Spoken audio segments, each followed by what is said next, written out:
दोस्तों कैसे हो सब। आज हम मौजूद हैं मोहम्मद गफ्फार के पास, जिनका 40+ ईयर 40 साल तक किसान में तजर्बा है, जिन्होंने अपना ही पेट्रोल पंप, अपनी आड़त और खाद की एजेंसी, ज़री अदवायात और ज़री आलात, और इनका तकरीबन 50 एकड़ प्लस जो है वो ज़मींदारा भी है और कुछ साल पहले 100+ भी रहा है। आइए हम गफ्फार साहब से आपकी मुलाकात करवाते हैं और उनसे मुफीद मशवरे जो हैं वो आपको लेके देते हैं कि आपने अपनी ज़राअत को कैसे इंक्रीज़ करना है। अस्सलाम वालेकुम सर, कैसे हैं? ज़मींदार ठीक जा रहा है? अल्लाह शुक्र है। क्या लगाया हुआ आजकल? मक्की है। मक्की लगाई हुई है? कितने एकड़ मक्की लगाई हुई है? तकरीबन 47 एकड़। माशाल्लाह माशाल्लाह। और बाकी बस 3 एकड़ गंदम लगाई होगी? नहीं, गंदम नहीं। अच्छा, गंदम नहीं काश्त की? चारा वगैरह। अच्छा, चारा वगैरह। तो सबसे पहले तो हमारे किसान भाइयों के लिए बता दें कि आपका ज़मींदारी में तजर्बा कितना हो गया माशाल्लाह से? तकरीबन सन 90 से काश्तकारी कर 90 से काश्तकारी 30+ का जो है वो एक्सपीरियंस बन गया है। तो और इसके साथ साथ क्या क्या कारोबार शुरू किए हुए? पहले तो ज़राअत ही थी, हूँ नाल आस्ता आस्ता पेट्रोल पंप बना लिया। पेट्रोल पंप के नाल थोड़ियां दवाइयां रख लियाँ। उस तो बाद नाल ज़री इलाज से ये पहले लोग उंज लै जाते सी, फिर असी क्या रेंट का नाल काम कर लेने। रेंट का काम किया बहुत अच्छा। पहले 2 सैट लाए, फिर 3 लाए, फिर 4, फिर हूँ 5। अल्लाह शुक्र है, सारे चीज़ों के संद 5। फिर उस दे नाल ही कंप्यूटर कंडे का सोचा भी इतने चलो जिमीदार आते ने, कंडा नहीं है गल नज़दीक, फिर इतने कंप्यूटर कंडा ला लिया। उधर मंडी समान वाले साड़ी ज़मीन है, उत्थे भी कंडा नहीं है, सानू दूर जाना पैंदा सी। उत्थे एक दोस्त ने आड़त बनाई, उन्होंने मैं मशवरा दिता तुसीं इत्थे कंडा ला लो, उन्होंने उत्थे भी कंडा ला लिया। ज़बरदस्त माशाल्लाह, बहुत अच्छा उन्होंने भी उत्थे चलता पाया। असल एक रोड ते कंडा लग गया तो इलाके वास्ते सहूलत भी ते कारोबार भी। हुण नाल आड़त का काम शुरू करने पे काम होंदा पे इत्थे। और खाद की एजेंसी भी ली हुई? हाँ जी, खाद एजेंसी नहीं ली हले तो सब डीलर हाँ। ते अगर इंशाल्लाह कोई 1 साल तक एजेंसी मंजूर लाइसेंस बनना दिता होया, वो जो ही बन जाएगा उस तो बाद। चलिए गफ्फार साहब, हम आपका फार्म भी विज़िट करेंगे। तो बाकी जो थोड़ा सा हमें पेट्रोल पंप के हवाले से बता दें कि आप लोग ने पेट्रोल का काम भी शुरू किया हुआ है, तो ज़मींदार को बहुत ज़्यादा डीज़ल, ख़ास तौर पे ज़मींदार को ज़रूरत होती है, तहफ़्फ़ुज़ात होते हैं कि यार पता नहीं किस पेट्रोल पंप से हमें डीज़ल जो है वो पूरी मकदार में मिल रहा है और कहाँ से नहीं मिलता। बड़ी तफ्तीश होती है कि कहाँ जाएँ, किधर जाएँ। इस हवाले से थोड़ी सी किसानों की रहनुमाई कर दें। ज़्यादा है भी जेड़ा मकदार का थोड़ा रोला होंदा है, गैर म्यारी तेल का ज़्यादा रोला होंदा है। ਜਿਹੜਾ गैर म्यारी तेल है ना, वो हुण जिवें पेट्रोल अजकल तुसीं देखदे हो स्मैल वाला पेट्रोल आंदा पिया, वो तकरीबन 160 रुपये लीटर मिलता है, तो उहदे विच उन्होंने तकरीबन 100 रुपये प्रॉफिट है ना।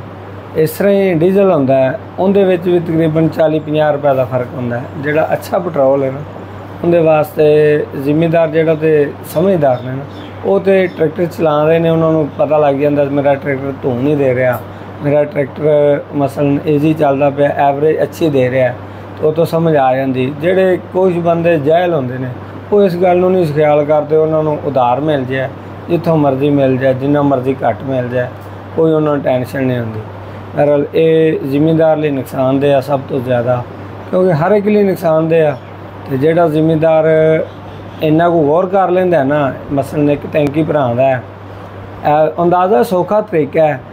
एक पंप तो तुसीं वेखो टैंकी भराओ, उहदे नाल आपदी ज़मीन हल चलाओ, पता लगता किन्ने एकड़ दे हल मेरे चले, फिर दूसरे तो कर लो, फिर तीसरे तो कर लो, आपे समझ आ जाती समझदार नूं तां भी यह तेल अच्छा है, उमाना पूरा है, इन्नी मेरी एवरेज आ गई किले। मसलन एक छोटा ट्रैक्टर है, उहदे नाल 15 किले ज़मीन वाह लैंदा बंदा, तकरीबन ठीक है।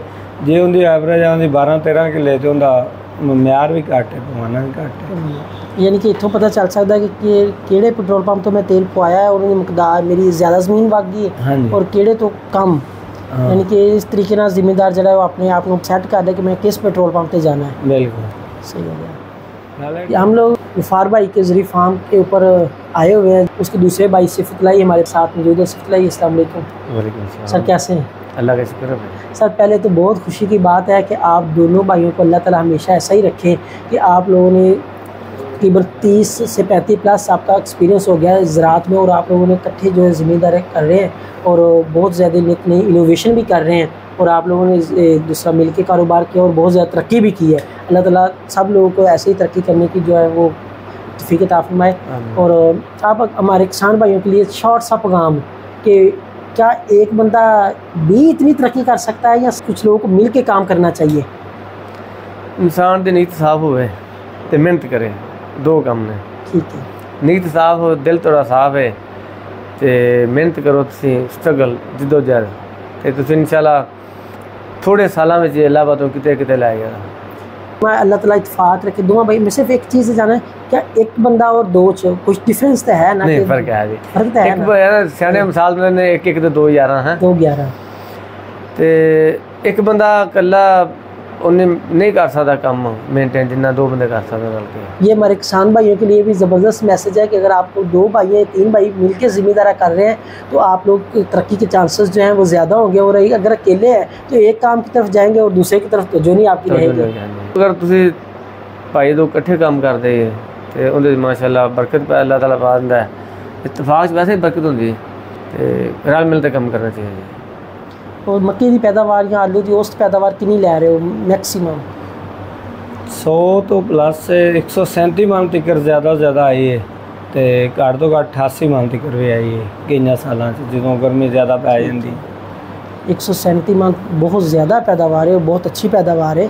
हाँ और 63-17 की पिछले साल मेरी उतों के फार्म की जी 137 मन के एवरेज आई सी, और पिछले साल 120। मज़ीका आलू का आप बता रहे थे बहुत ज़्यादा शौक है आपको और आपकी पैदावार बहुत अच्छी होती है। इस साल भी तकरीबन 135 बोरी तकरीबन। क्या करते हैं इसके लिए, मतलब कैसे 135 बोरी आ जाती है? अक्सर मैं ज़िम्मेदारों के पास जाता हूँ। ठीक होना चाहिए, खाद खूद अच्छी पा लो, ज़मीन ठीक तरीके नाल तैयार कर लो, तो मुकद्दर ठीक होने तो अल्लाह मेहनत पूरी करो, बाकी अल्लाह ताला सब बेहतर कर दे। मेरा ज़मीन हो मज़ीका आलू या इसमें वगैरह जो 130-40 बोरी आम निकल पेंदे, एडी खास गल नहीं होती। ਜਿਹੜਾ ਤੁਸੀਂ ਕਰੋਡਾ ਕਹਿੰਦੇ ਹੈ ਨਾ, ਕਰੋਡਾ ਲਾਇਆ, ਉਹ ਕਰੋਡੇ ਦੀ ਐਵਰੇਜ 100 ਕੋਈ ਤਕਰੀਬਨ ਨਿਕਲਦੀ, 100 ਉਹਦੀ ਇੰਨੀ 135-40 ਨਹੀਂ ਨਿਕਲਦੀ। ਠੀਕ ਹੈ, ਤੁਸੀਂ ਮੇਰੇ ਸਾਥ ਚਲੋ, ਮੈਂ ਤੁਹਾਨੂੰ ਆਪਣਾ ਫਾਰਮ ਦਿਖਾਣਾ ਤੇ ਤੁਹਾਨੂੰ ਵਿਜ਼ਿਟ ਕਰਵਾਉਣਾ ਹੁੰਦਾ।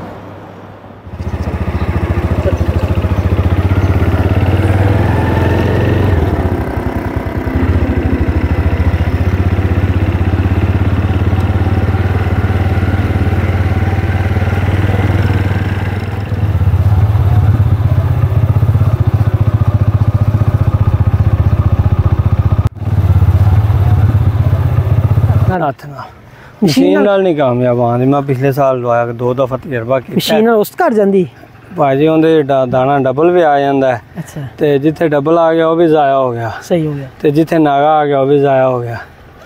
तो इत्थे ना डबल आंदा ना ज़ाया होंदा है, जिथे 2 दाने जुड़ जाते हैं उत्थे गुल्ली नहीं लगती, निक्की लगती। सही, तो जिथे उंज होंदा है वैसे ना नागा आ जाता है। सिंगल खेल क्यों नहीं लगवाते? सिंगल खेल नाल कहंदे पानी दा जिसा कमी भी नहीं आती। पानी वाधो कमी कितों आनी, पानी की कमी आनी नहीं। डबल खेलना सूखा वगैरह भी आइंदा, लेकिन सिंगल नहीं भाई सूखा नहीं आता। ये डबल खेल का झाड़, मैं पहले मेरा भी यकीन सी कि डबल खेल ते मकई थोड़ी निकलती तो सिंगल तो ज़्यादा निकलती, उनकी गुल्ली मोटी होंगी। पर हुण जो तजर्बा किया है ना, तो पिछले साल भी खुड़ियाँ वाली सारी सिंगल खेल सी, तो 102-3 मन के एवरेज आई। इत्थे सारी डबल खेल सी, इत्थे 126-27 मन के एवरेज आई। जबरदस्त। तो इस दफ़ा कुड़ियाँ भी सारी डबल खेल ही काश्त की। सारा प्लाट 63-21 है, और बाकी इधर 63-17 सारा नहीं, ओ सॉरी 14-29 आगे, फिर कोई 63-17 तो कोई 70-24। मक्की पिछले साल 63-21 भी लाया सी, 126 मन की एवरेज आई सी। 63-21 पिछले साल नया भी आया सी मार्केट से, एक दूसरे साल से लगा, पता नहीं तीसरे च लग्या मेरे ख्याल से, उस तो पिछले साल आया सी बीन। ये सारे किसान भाइयों नूं तुसीं तुहाडा माशाअल्लाह बहुत ज़्यादा एक्सपीरियंस है कि मक्की दे बारे में कुछ दसो दे कि तुसीं इहदे ते केड़ी खाद यूज़ कीती है, केड़ी स्प्रे यूज़ कीती है, और 135 मन 36 मन की औसत लियाना एक मामूली आम बंदे दा काम नहीं। 36 मन एवरेज आई है 63-17 दी एंदी आई 126 मन 126 मन हाँ जी। ਇਹ ਖਾਦ ਦਾ ਪਲਾਨ ਖਾਦ ਅਸੀਂ ਇਹਨੂੰ ਨਾ ਆਲੂ ਵਾਲੀ ਪੈਲੀ ਨੂੰ ਥੱਲੇ 3-3 ਬੋਰੀਆਂ ਡੀਏਪੀ ਪਾਈਆਂ ਸੀ ਇਹਨੂੰ ਅਸੀਂ ਥੱਲੇ ਨਹੀਂ ਪਾਈ ਇਹ ਡਬਲ ਖੇਲ ਸੀ ਇਹਨੂੰ ਨਾ ਜਦੋਂ ਤਕਰੀਬਨ 6-6 8-8 ਇੰਚੀ ਦੀ ਆ ਗਈ ਨਾ ਅੱਧੀ ਬੋਰੀ ਡੀਏਪੀ ਹੱਲ ਕਰਦੇ ਪਾਈ ਨਾਲ ਇੱਕ ਯੂਰੀਆ ਤੇ ਅਗਲੇ ਪਾਣੀ ਤੇ ਫਿਰ ਕੱਲੀ ਯੂਰੀਆ ਪਾਈਏ ਨਾਲ ਸਲਫਰ ਪਾਇਆ 2-2 ਕਿਲੋ। ਉਸ ਤੋਂ ਬਾਅਦ ਹੁਣ ਦੁਬਾਰਾ ਫਿਰ ਜਦੋਂ ਤੀਸਰਾ ਪਾਣੀ ਜਦੋਂ ਐਡੀ ਆ ਗਈ ਸੀ ਨਾ ਉਦੋਂ ਇਹਨੂੰ ਅੱਧੀ ਡੀਏਪੀ ਇੱਕ ਯੂਰੀਆ ਫਿਰ ਛੱਡ ਕਰਤੇ ਲਾਈ।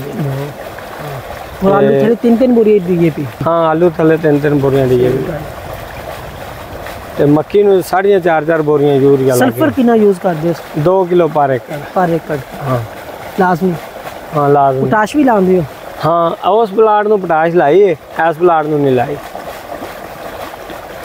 ਉਹ ਕੀ ਫਰਕ ਪੈਦਾਵਾਰ ਦਾ ਇਹ ਹੁਣ ਐਸ਼ਕੀ ਗਾਵਾਂ ਦੇ ਤਜਰਬਾ ਹੋ ਜਾਵੇਗਾ। ਉਧਰ ਲਾਈਏ 2 ਕਿਲੋ ਨੇ ਇੱਕ ਬੈਗ 5 ਕਿਲੋ ਦਾ ਬੈਗ ਮਸਲਨ 8 ਕਿਲੋ 4 ਬੈਗ ਲਾਏ 4 ਬੈਗ ਲਾਏ ਇੱਧਰ ਨਹੀਂ ਲਾਏ। ਇਧਰੋਂ ਦੀ ਥਾਂ ਤੇ ਹੁਮਕ ਐਸਿਡ ਲਾਇਆ ਅੱਧੀ ਕਹਿਣੀ ਝਾੜ ਨੂੰ ਲੈਦਾ ਗਹਿ ਦੀ ਪਤਾ ਲੱਗ ਜਾਵੇਗਾ। ਮੱਕੀ ਦੇ ਸਾਡੀ ਕਿੰਨੇ ਸਾਰੇ ਬੀਜ ਨੇ ਮਾਰਕੀਟ ਦੇ ਵਿੱਚ ਮੌਨਸੈਂਟੋ ਦੇ ਔਰ ਪਾਇਨੀਅਰ ਦੇ ਵੀ ਤੇ ਇੱਕ फार्मर किवें जज कर सकता कि मैं किहड़ा बीज जिहड़ा मेरे वास्ते अच्छा रहदा बेहतरीन ताले भी 2-3 वैरायटियां लाउणियां चाहिए ने। ऐसा हुण पैनीयर दा बीज जिहड़ा एक नवां बीज आया सी ओनू पंप हो गया सारा ही ते ओंदे जिमीदार दी 17-18 एकड़ मक्की सी सारी पंप हो गई उनदा तां खाना खराब हो गया ते जे ओने 2-3 बीज लाए हुंदे ते चलो एक बीज दा नहीं सी मसला हैगा दूसरे दा कम से कम ओदे एवरेज पूरी पारी कर जाने ना। इसलिए मैं 4 वैरायटियां लाइयां ने रेट 17 रेट 21 70 24 14 29। मक्की की ज़रा गुल्ली चेक कराओ सानू थोड़ी गफार भाई की हम मक्की को चेक करते हैं कि कैसी है। और गफार भाई लगता काफ़ी मेहनत की है गुल्ली एंड तक दाना लिया होया है कि हमेशा ही इस तरह होंदी है तकरीबन हर साल इस तरह होंदी। लास्ट ईयर जिहड़ी मक्की सी लोगों दी तकरीबन इन्नी नहीं गुल्ली सी उपर पंप कर गई सी गर्मी दी वजह मौसम नूं कैसा देखदे हो मौसम दा बड़ा असर होंदा है मक्की दे खास कर हर फसल ते होंदा है ते इस दफा दा मौसम हैगा सोना ते वैसे मेरी तो हर साल ही मक्की सिरे तक ही गुल्ली लगी होंदी माशाअल्लाह दाना होंदा है। और अगर गर्मी पैंदी लास्ट टाइम पिछले साल की तरह तो फिर उनका की असर होना सी नुकसान झाड़ घट जांदा हां ਐਸ਼ਕੀ ਤਾਂ ਹੁਣ ਝਾੜ ਆਉਣ ਦੇ ਪਤਾ ਲੱਗੇਗਾ। ਐਸ਼ਕੀ ਲੱਗਦਾ ਵੀ ਕਣਕ ਦੇ ਵੀ ਝਾੜ ਠੀਕ ਰਿਹਾ ਨੇ ਤੇ ਮੱਕੀ ਦੇ ਇਨਸ਼ਾਅੱਲਾ ਝਾੜ ਸੋਹਣਾ ਰਹੇਗਾ।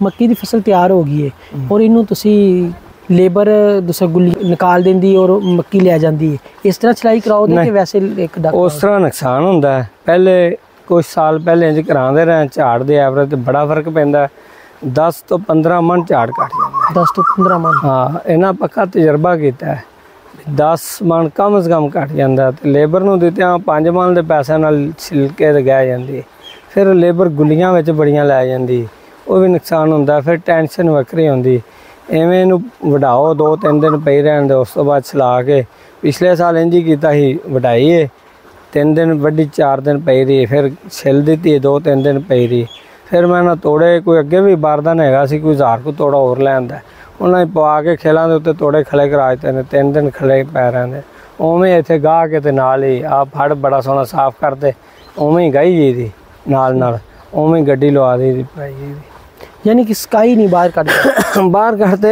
63-17 भी बहुत ही ज़्यादा पुर जाता है मसलन किले मगर 5-6 मन ईजी पुर जाता है उनका नुकसान इस वास्ते मतलब तोड़िया में ही रहने तोड़िया खड़े कर दो खिलों के उत्ते 3 कुछ दिन तोड़े खले रहन ते गाह के उत्ते मास्टर 14-13-14 ईजी आ जाता।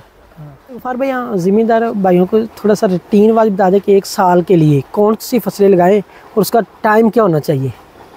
ਜਿਹੜੀ ਇਹਨਾਂ ਕਣਕ ਉਹਨੂੰ ਤਾਂ ਕੋਸ਼ਿਸ਼ ਕਰੋ ਗੇਤਰੀ ਲਾਓ 11ਵੇਂ ਮਹੀਨੇ ਦੇ ਪਹਿਲੇ ਹਫਤੇ ਬੀਜ ਦਿਓ ਉਹ ਜਾ ਕੇ ਅਪ੍ਰੈਲ ਦੇ ਵਿੱਚ ਜ਼ਮੀਨ ਟਾਈਮ ਨਾਲ ਖਾਲੀ ਹੋ ਜਾਂਦੀ ਜ਼ਮੀਨ ਉਹਨੂੰ ਦਸਤੀ ਉਹਨੂੰ ਇਹ ਨਾ ਵੇ ਪੂਲੀਆਂ ਪਈਆਂ ਰਹਿਣ ਆਪਗਾ ਲੋਕਾਂ ਦੇ ਗਾਂ ਦਸਤੀ ਉਹਨੂੰ ਕਣਕ ਗਾਓ ਤੂੜੀ ਚੁੱਕੋ ਉੱਥੇ ਉਹਨੂੰ ਜ਼ਮੀਨ ਨੂੰ ਫੌਰੀ ਤੌਰ ਤਿਆਰ ਕਰਦੇ ਦੋ ਤੇ ਮੱਕੀ ਬੀਜ ਦੇਵੋ।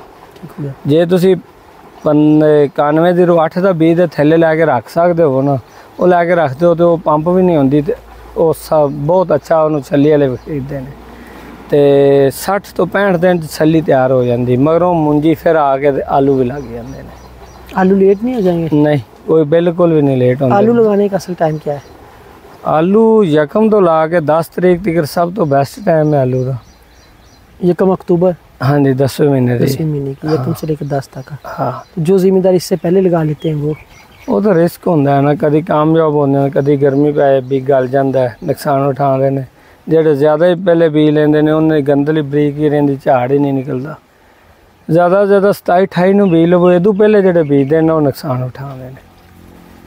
ਯਕਮ ਨੂੰ ਬੀਜੋ, ਯਕਮ ਤੋਂ ਕੋਸ਼ਿਸ਼ ਕਰੋ 4-5 ਤੋਂ 10 ਤੱਕ ਕੇਰ ਲਓ ਤਾਂ ਸਭ ਤੋਂ ਬਿਹਤਰੀਨ ਟਾਈਮ ਹੈ 4-5 ਤੋਂ 10 ਤਰੀਕ ਤੱਕ। ਜ਼ਮੀਨ ਤਿਆਰ ਕਰਕੇ ਰੱਖ ਦਿਓ, 5 ਤਰੀਕ ਨੂੰ ਸ਼ੁਰੂ ਕਰੋ, ਤੁਸੀਂ 100 ਕਿਲੋ ਆਲੂ ਬੀਜਣੇ ਨੇ ਤੇ 10 ਦਿਨ ਚ ਕੇਰੀ ਜਾਂਦੇ। ਅਕਸਰ ਆਪਣੇ ਜ਼ਿਮੀਂਦਾਰ ਭਾਈ ਆਲੂ ਲਗਾ ਤੇ ਲੈਂਦੇ ਨੇ, ਲੇਕਿਨ ਫਿਰ ਉਹਨਾਂ ਨੂੰ ਇਹ ਨਹੀਂ ਪਤਾ ਲੱਗਦਾ ਕਿ ਅਸੀਂ ਇਹਨਾਂ ਨੂੰ ਪਕਾ ਕੇ ਪਟਣਾ ਹੈ ਜਾਂ ਕਿ ਕੱਚੀ ਪਟਾਈ ਕਰ ਦੇਣੀ ਹੈ। कोशिश तो करो ना, जेडे बंदे ने मसलन आम जिमींदार 30 किले आलू बीजदा, आम जिमींदार दे रूटीन होंदी 10 किले कच्चे पट लो, 10 किले ढेरी ला लो, पका के पट लो 20 किले। उन्होंने जो 10 किले जेडे ने उन्हें कोई ढेरी ला लो, कोई स्टोर कर लो, 10 किलो तो बेच दो। सारे रेट बड़े सोहने बंदा वट लैंदा, बंदे नूं परेशानी भी नहीं को आंदी, कितों उधारे भी नहीं फड़ने पैंदे, अद रूटीन चलती रहिंदी। जेडे कच्चे पट्टे उन्हें ठेके ठुके दे लै, जेडे पका के पट्टे उन्हें बीज बू लैके कोई फसल बी ली, वो फसल ते खर्चा करन लई मुंजी मक्की ते उदों कम दे जांदे। मक्की कब तक लगा देनी चाहिए? ज़्यादा से मक्की तां 15 जनवरी तो ला के ते 15 फरवरी तक बेहतरीन टाइम है। ये ज़्यादा टाइम बेहतरीन है यकम फरवरी तो 15 फरवरी। यकम तो 15 फरवरी, हाँ 15 जनवरी तो मिला लो ना, तो उदों वैसे घरेड़ पैंदे ने, ठंड ज़्यादा होंदी, गौड़ जल्दी नहीं होंदा। यकम नूं ला लो ना, तो मेरी आ मक्की सारी लगी 8 तरीक नूं, 8 नूं 9 नूं 2 दिनां च लगी। खुडियां वाली लगी मक्की तकरीबन 27-28 तरीक नूं जनवरी दिन। जनवरी हाँ, तो 7-8 फरवरी 9 नूं लगी। तो ये बेहतरीन कितने दिनों तक तैयार हो जाएगी मक्की थोड़ी? तकरीबन ए मक्की 1.5 हफ्ते तक तैयार हो जाए, 1.5 हफ्ते तक तैयार हो जाएगी इंशाल्लाह। और मक्की ने स्टोर भी कर सकते हैं? हाँ, स्टोर क्यों नहीं कर किस सकते, तरीके नाल कर गुंजाइश होवे छली स्टोर कर लो, ज़्यादा बेहतर है। छली का मास्टर 12-13 करते उन्होंने सूतरी या बोरियां पा के हवादार कमरे जोड़ दो कि बरामदा टाइप चीज़, या बाहर जोड़ दो उत्ते, जो मौसम खराब हो तो तरपाल वगैरह पा दो। कितनी देर तक मक्की स्टॉक करके रखनी पई रेट बेहतर वास्ते? हूँ तो 2-3 महीने रखनी पैंदी है, पहले लोग 8-9 महीने भी रख लेंदे सी, हूँ तो 2-3 महीने बाद रेट बेहतरीन हो जाए। अगर मक्की नूं गा के रखा जाए तो जगह भी कम होए तो उस तरह जिस तरह आप गंदम रख लेंगे उनका फिर उन्होंने 10-11 मास्टर ते लियाना पैंदा, पहले 10-11 मॉइस्चर होए तो जिस तरह तुसीं गंदम रखने इस तरह रख सकते हो? हाँ जी, खराब नहीं होएगी? नहीं, कमरा ठीक होना चाहिए ना, सलाब वाला कमरा ना हो, थले फर्श ते कोई एहो जी चीज़ विछा लो, सूतरी या पुरानियां बोरियां विछा देवो, तरपाल विछा देवो, जे तो नमी ना लगे। और गफ्फार भाई, एंड पे आप हमारे देखने वाले नाजरीन को जो ज़मींदार भाई हैं तो उनको क्या मशवरा देना चाहेंगे? सब तो मशवरा है बेहतरीन है भी नीयत ठीक रखो, अल्लाह पे भरोसा रखो, तो मेहनत पूरी करो। मेहनत करोगे तो उनका फल मिलना, जे आखो भी निरा अल्लाह पे भरोसा कीती रखो फिर भी कोई फ़ायदा नहीं रहा। निरी नीयत ठीक कीती रखो तो हथों ही कुछ ना करो फिर भी कोई फायदा। नीयत भी ठीक रखो, अल्लाह ते तवक्कल भी पूरा रखो, तो मेहनत दस के करो। मेहनत करना है तो उनका फल लगना है, मेहनत नहीं तो कुछ भी नहीं। जिन्नी ज़्यादा मेहनत करांगे उन्ना ही अल्लाह ताला रोज़ी च बरकत पावेगा। बहुत शुक्रिया गफ्फार भाई, आपने हमें अपने कीमती वक्त को दिया। आज हम गफ्फार भाई के पास आए थे और गफ्फार भाई जो है ना ऑल इन वन है एग्रीकल्चर में, जिसे हम ऑल इन वन कहेंगे। इन्होंने अपना फार्म हाउस भी ज़बरदस्त बनाया हुआ है और औजार भी रखे हुए हैं, दूसरे ज़मींदार को किराए पे भी दे रहे हैं। पेट्रोल और डीजल के लिए अपना पेट्रोल पंप भी लगा रखा है और अपनी आड़त भी तैयार कर ली है, अपनी खाद की एजेंसी भी रखी हुई है और स्प्रेयों की एजेंसी भी रखी हुई है, यानी पेस्टिसाइड भी रखी हुई है। यानी कि एग्रीकल्चर की तमाम चीज़ें जो है इन्होंने अपने लिए भी रखी हैं और दूसरे ज़मींदारों को प्रोवाइड भी करते हैं। कोई ऐसी चीज़ नहीं जो इनको बाज़ार से एग्रीकल्चर के लिए अलग से ख़रीदनी पड़े। तो मैं तो चाहूँगा कि सब ज़मींदारों को भी ऐसा होना चाहिए, सारे शोबों में थोड़ी थोड़ी काम करने चाहिए ताकि किसी में नुकसान और किसी में फ़ायदा हो। और आज का जो हमारा वीलॉग है अगर आपको अच्छा लगे तो ज़रूर शेयर कीजिएगा। अल्लाह हाफिज़।